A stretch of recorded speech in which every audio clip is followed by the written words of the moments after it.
பக்தி ஒளி நேயர்கள் அனைவருக்கும் வணக்கம். அடுத்ததாக நாம் பார்க்கக்கூடியது இந்த பதிவுல, அதாவது 27 நட்சத்திரத்துல நம்ம பிறந்திருக்கோம்.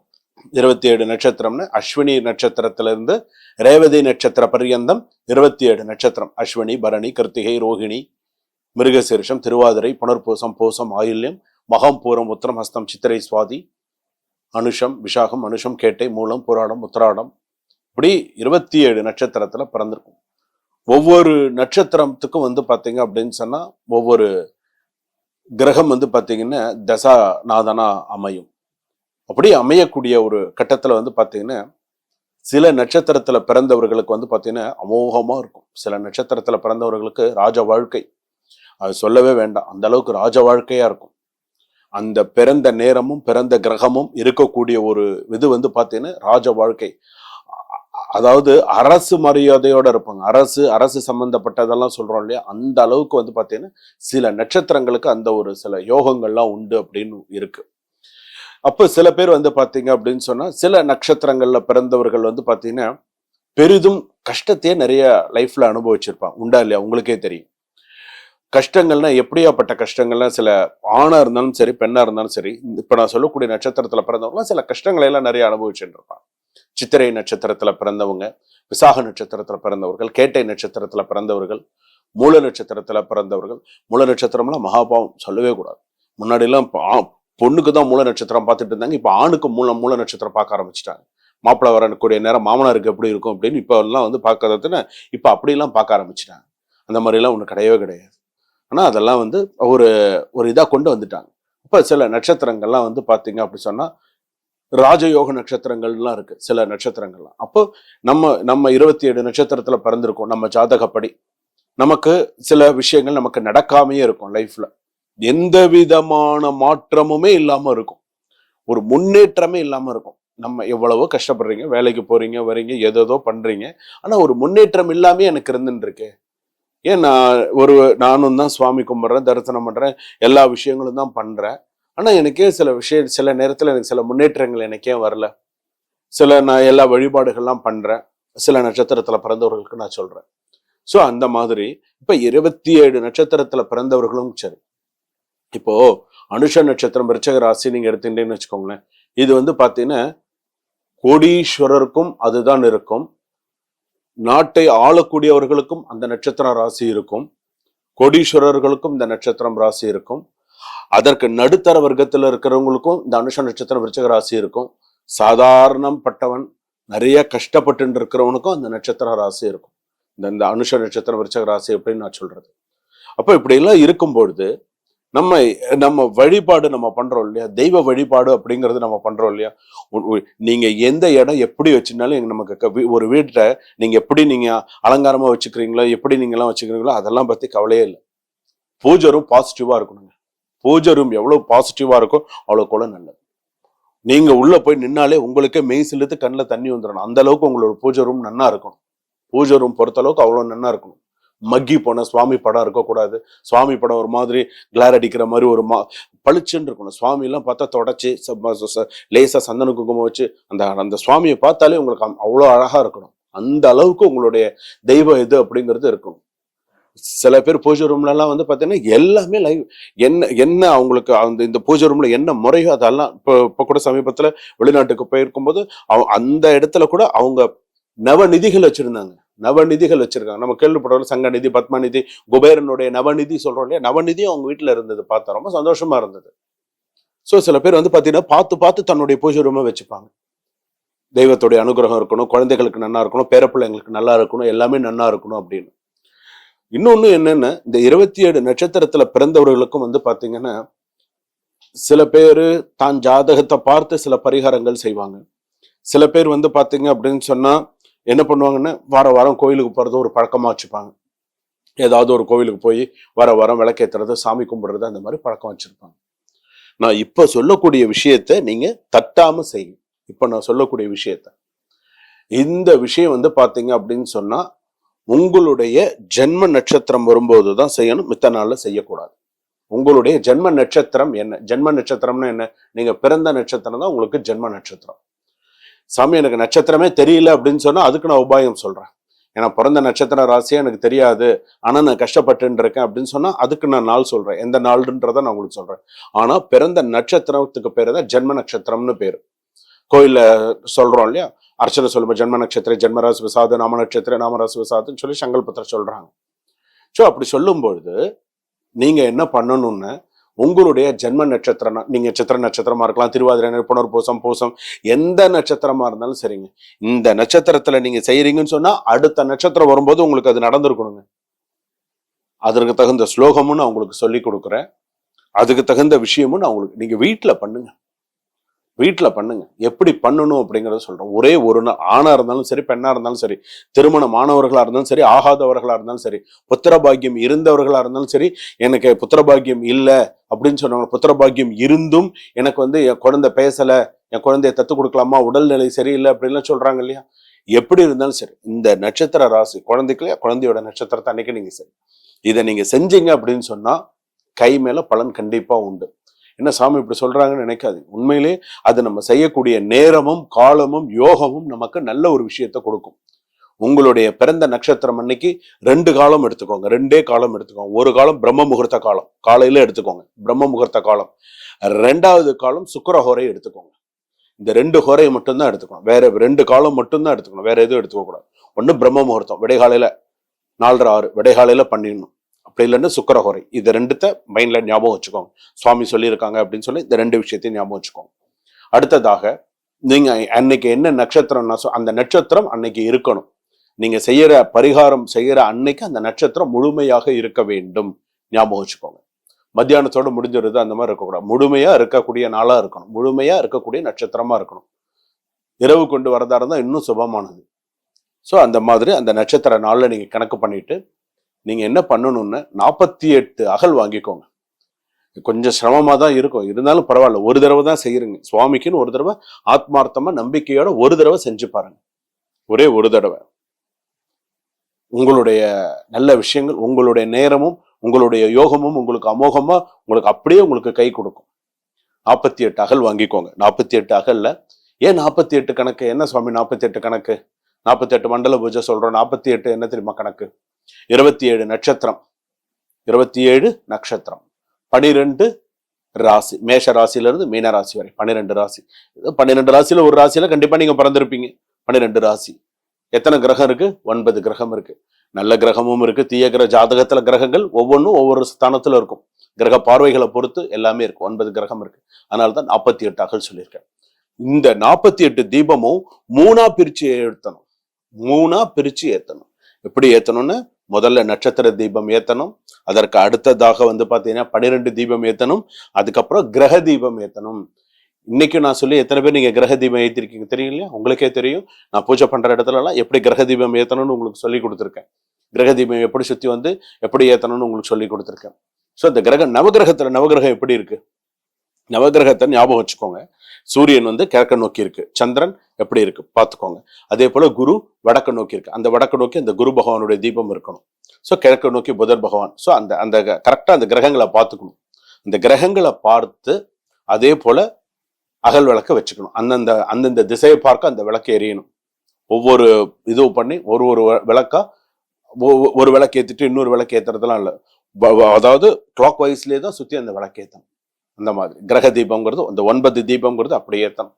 அதே போல இந்த 12 தீபம் ஏத்துறோம் பார்த்தீங்கன்னா, இந்த 12 தீபம் வட்டமா இருக்கணும், ரவுண்டா இருக்கணும். உள்ள உள்ள உள்ள நடுவுல இருக்கக்கூடாது, உள்ள எதுவும் இருக்கக்கூடாது, ஒரு சுத்தி மட்டும்தான் இருக்கணும். நடுவுல ஒரு வெத்தலை பாக்கு மஞ்சள் குங்குமம் மட்டும்தான் நடுவுல இருக்கணும், அதை சுத்தி விளக்கெரியணும். அடுத்ததாக இந்த 27 தீபம் ஏத்துறது இருக்கு பார்த்தீங்களா, இந்த 27 தீபம் ஏத்துறது தான் மிக முக்கியமானது. இந்த 27 தீபம் 2 விதமா ஏத்தலாம். ஒண்ணு வெத்தலையில ஏத்துறது, இன்னொன்னு அரச இலையில ஏத்துறது. ஸோ வெத்தலையில ஏத்தினால் ரொம்ப விசேஷமான. வெத்தலையில ஏத்தும் போது எப்படி ஏத்தணும்னு, நுனி வடக்க பக்கம் இருக்கணும், நல்லா ஞாபகம் வச்சுக்கோங்க. நுனி வடக்க பக்கம் இருக்கணும், மஞ்சள் அரிசி இருக்கணும். ஒவ்வொரு விளக்குக்கு கீழே மஞ்சள் அரிசி அக்ஷதை சொல்றோம் இல்லையா, அந்த அக்ஷதை இருக்கணும், வரிசையா இருக்கணும். 39 27 9 9 9 39 27 விளக்கு ஏத்தி ஆத்மா பிரதட்சணம், யானி காணிச்ச பாபானி ஜன்மாந்தர கிருதானிச்ச தானி தானி வினசந்தி பிரதட்சண பதே பதே. ஆத்மார்த்தமா 3 பிரதட்சணமோ 6 பிரதட்சணமோ 9 பிரதட்சணமோ பிரதட்சணம் பண்ணணும், சுத்தணும், நமஸ்காரம் பண்ணிக்கணும். நமஸ்காரம் பண்ணிட்டு குலதெய்வத்தை பிரார்த்தனை பண்ணிட்டு முன்னோர்களை பிரார்த்தனை பண்ணி இந்த விளக்கெல்லாம் ஏற்றி கடைசியா அந்த அக்ஷதை வச்சிருப்பீங்க இல்லையா, அந்த அக்ஷதையை எடுத்து பெரியவங்க கையில கொடுத்து நீங்க நமஸ்காரம் பண்ணிக்கணும், அவங்க ஆசீர்வாதம் பண்ண சொல்லணும். அக்ஷதையை போட்டு ஆசீர்வாதம் வாங்கிக்கணும் பெரியவங்க கிட்ட.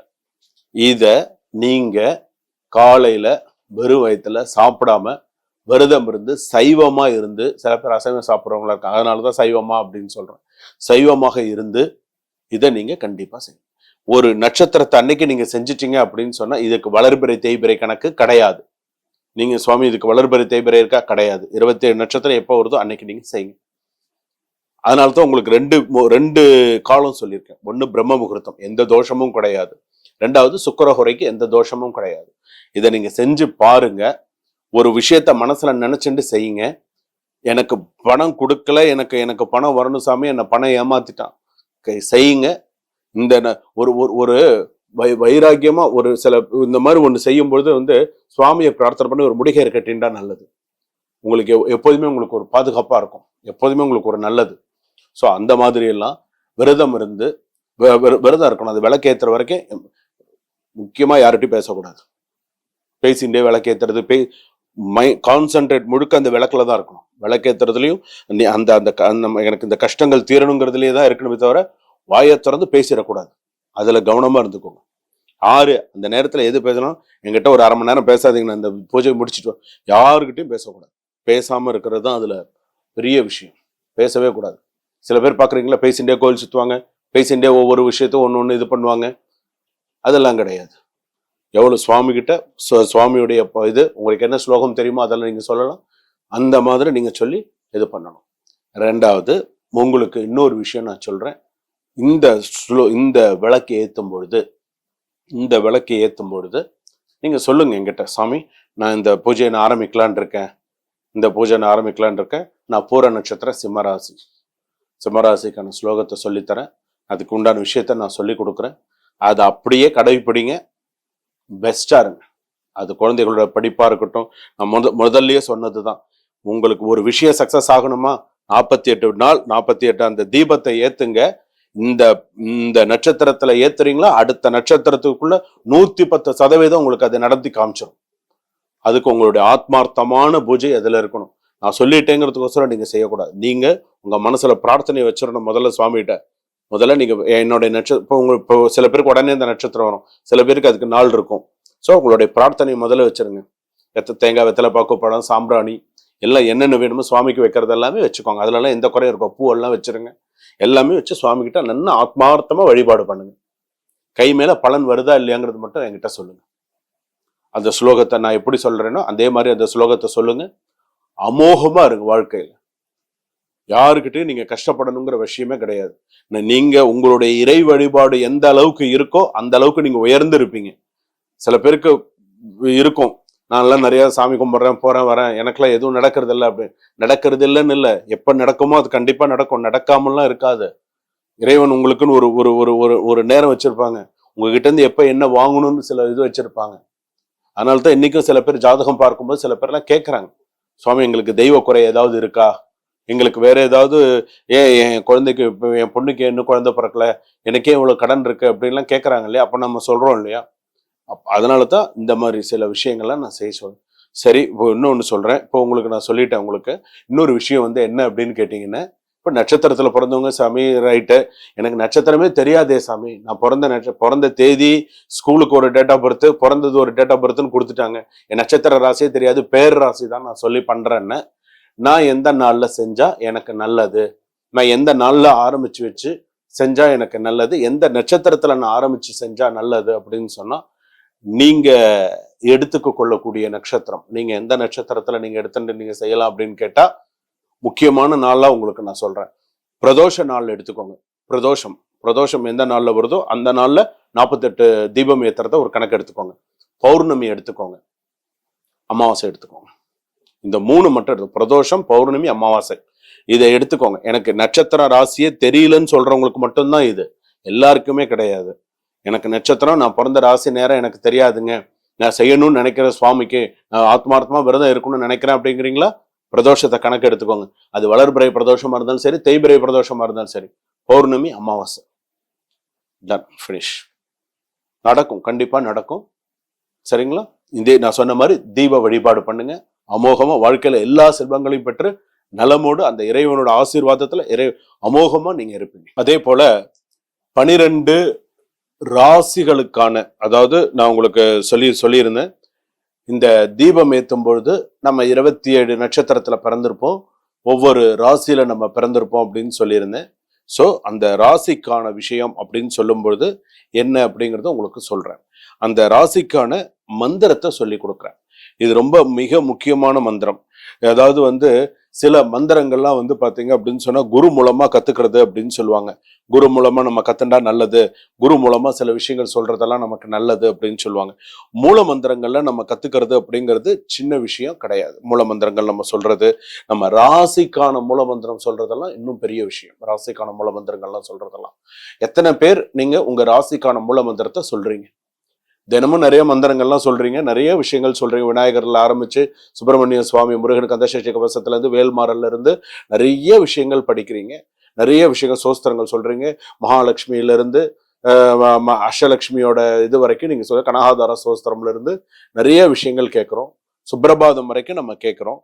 சரி, அப்ப நம்ம ராசிக்கான மூல மந்திரங்கள் நம்ம சொல்லியிருக்கோமா? ராசிக்கான இந்த 48 அந்த தீபம் சொல்றோம் பார்த்தீங்களா, அதுக்கு இது ரொம்ப ரொம்ப ரொம்ப கை கொடுக்கக்கூடிய ஒரு மந்திரம். நல்லா ஞாபகம் வச்சுக்கோங்க. படிக்கிற குழந்தைகளா இருந்தாலும் சரி, வேலைக்கு போறவங்களா இருந்தாலும் சரி, சொந்த தொழில் பண்ணவங்களா இருந்தாலும் சரி, எனக்கு இந்த விஷயம் எனக்கு நடக்கல, இது பண்ணலன்னு சொன்னா 48 தீபம் ஏத்தி இந்த ஸ்லோகத்தை சொல்லுங்க. ஆனா இந்த ஸ்லோகத்தை எத்தனை தடவை சொல்லணும்? சும்மா 27 தடவை 54 தடவை சொல்றதுனால 108 தடவை சொல்லணும். கொஞ்சம் சொல்றதுக்கு சிரமமா தான் இருக்கும். இது ரொம்ப அப்படியே கஷ்டமான விஷயம்லாம் இல்லை, ஈஸியான விஷயம்தான். நம்மளால ஒரு விஷயம் முடியும் அப்படின்னு சொன்னா கண்டிப்பா முடியும். முடியாததே எதுவுமே கிடையாது. உண்டா? உங்களுக்கே தெரியும் என்ன சொல்றேன், அப்படியே வரேன். அதனால முதல் இதை நான் சொல்றேன். மேஷ ராசி என்ன மூல மந்திரம் சொல்லி செய்யணும், நல்லா ஞாபகம் வச்சுக்கோங்க. மேஷ ராசிக்கு இப்ப சொல்றேன். மேஷ ராசின்னா என்ன? அஸ்வினி பரணி கிருத்திகை 1ஆம் பாதம் வரையில மேஷ ராசி இருக்கு. ஸோ மேஷ ராசிக்கு ஓம் ஐம் க்ளீம் சௌம், அவ்வளவுதான். இந்த 4 மூல மந்திரம் தான். இந்த ஓம்ங்கிறது பிரணவம், இந்த 3 என்னன்றது மூல மந்திரம். இத 108 தடவை சொல்லணும். முடியாத உங்களால சொல்லுங்க. முடியும் தானே? சொல்லுங்க. இந்த ஸ்லோகத்தை சொல்லுங்க. ஓம் ஐம் க்ளீம் சௌம். இது மேஷ ராசிக்கான மந்திரம். உங்களுக்கு வரலன்னா திரும்ப திரும்ப இந்த காணொலியை பாருங்க.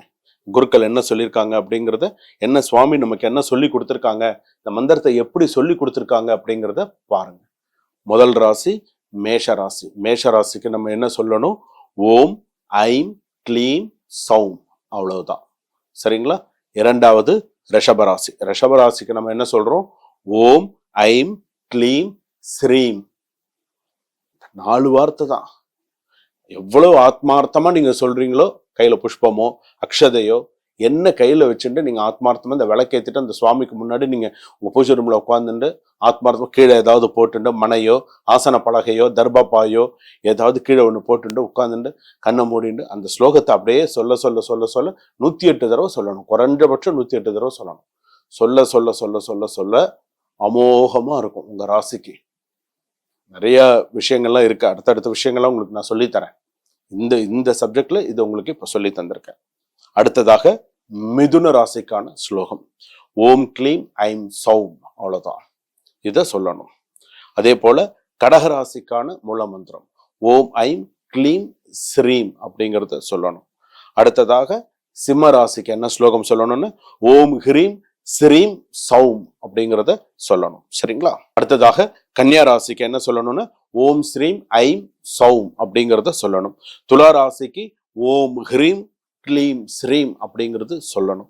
விருச்சக ராசிக்கு ஓம் ஐம் க்ளீம் சௌம் அப்படின்னு சொல்லணும். அதே போல தனுசு ராசிக்கு ஓம் ஹ்ரீம் க்ளீம் சௌம் அப்படின்னு சொல்லணும். மகர ராசிக்கு ஓம் ஐம் க்ளீம் ஸ்ரீம் சொல்லிட்டு அதுக்கப்புறமா சௌம் அப்படிங்கிறத சொல்லணும். கும்பராசிக்கு ஓம் ஹ்ரீம் ஐம் க்ளீம் ஸ்ரீம் அப்படிங்கிறத சொல்லணும். அதே போல கடைசியாக மீன ராசிக்கு ஓம் ஹ்ரீம் ஐம் க்ளீம் ஸ்ரீம். இதுதான் மூல மந்திரம். ராசிக்கான மூல மந்திரம். இன்னொரு விஷயம், இப்போ கோவிலுக்கெல்லாம் நாங்க போறோம். இப்ப நிறைய இடத்துல ஹோமத்துக்கெல்லாம் போறோம். நிறைய ஹோமங்கள்ல சுவாமி எங்களுக்கு ஹோமங்கள்லாம் பண்ணி கொடுங்க அப்படின்னு சொல்லும் பொழுது, நாங்க மற்றவங்க எப்படி பண்றாங்கன்னு தெரியாது, நான் பண்றதை உங்களுக்கு சொல்றேன். எப்படி தெரியுமா பண்ணுவோம்? இந்த வீட்டு எஜமானர் இப்ப யார் இருக்காங்களோ அவங்க பேரு நட்சத்திர ஹோமம்னு நம்ம சொல்றோம் இல்லையா, நட்சத்திரத்துக்குன்னு தனியா மூல மந்திரம் சொல்லி ஹோமம் பண்ணுவேன். அவங்க ராசிக்கான இந்த மந்திரத்தை சொல்லி சுவாகான்னு சொல்லி ஆஜ்யம் அவங்க கைனால நெல் பொறி போட சொல்லி அந்த மாதிரி ஹோமம் பண்ணுவேன். ஒரு கணபதி ஹோமமா இருந்துன்னு அருகம்புல்லோட சேர்த்து போட சொல்லுவேன். ஒரு மிருத்யுஞ்சய ஹோமமா இருந்தா வில்வத்தோட மகாவில்வத்தோட சேர்த்து போட சொல்லுவேன். ஒரு சுதர்சன ஹோமம் பண்ணும்போது துளசியோட சேர்த்து பண்ண சொல்லுவேன். வெண்கடுகோட சேர்த்து பண்ண சொல்லுவேன். அதுக்கெல்லாம் இதுதான் அந்த மூல மந்திரம். இப்போ ஒரு கணபதி ஹோமம் பண்ணும்போது சொல்றோம் இல்லையா, ஓம் ஸ்ரீம் ஹ்ரீம் க்ளீம் க்ளங் கணபதே வரத சர்வஜனமே வசமான ஸ்வாஹா அப்படின்னு நம்ம சொல்றோம். அந்த மாதிரிதான் ராசிக்கான மூல மந்திரம். 48 தீபம் ஏற்றக்கூடியவர்கள், கிரக தீபம் ஏற்றக்கூடியவர்கள், ராசி தீபம் ஏற்றக்கூடியவர்கள், இந்த நட்சத்திர தீபம் ஏற்றக்கூடியவர்கள், இந்த 48 தீபம் ஏற்றவர்கள் இந்த மந்திரத்தை கண்டிப்பா சொல்லணுங்க. சொன்னீங்கன்னா கை மேல பலன் இருக்குங்க. 108 தடவை சொல்லுங்க. சொல்லி பாருங்க. அதுக்கப்புறமா உங்களுக்கு நடக்கிற விஷயத்த எனக்கு நீங்க சொல்லுங்க. சரிங்களா? சுபம்.